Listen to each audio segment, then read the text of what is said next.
Kabalo ba mo nga ang tinuod nga pag-atiman sa kinaiyahan dili lang kutob sa pagtanom? Apil pod ang pag-amuman ni ini.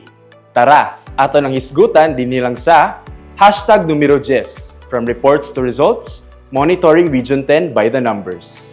Gimanduan ang estado og mga LGU ubos sa Section 16 sa 1987 Philippine Constitution ug Section 16 sa Local Government Code of 1991 na protektahan ug palambuon ang katungod sa katawhan sa usa ka balanse ug himsog nga ekolohiya. Ang DILG nagpagula og Memorandum Circular No. 2022-111 kaniadtong September 7, 2022 aron ipatuman ang usa ka nasudnong pagtanom ug mga kahoy sa mga napiling lugar nga giila sa Department of Environment and Natural Resources.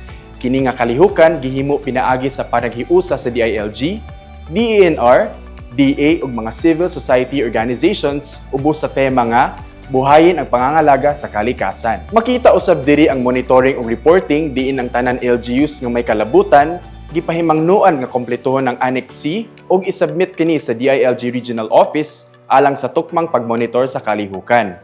Ug alang sa pagpadayon o pagmintinar sa mga planting sites, ang mga opisyal sa barangay nga may kalabutan gipahimangnuan nga magbutang og signage sa planting site, maghimo og quarterly monitoring ug cleaning, magtudlo og personahe alang sa pag-atiman ug pag-amuma, iklaro ang gilayon sa nursery ug maglaan og pondo kung gikinahanglan.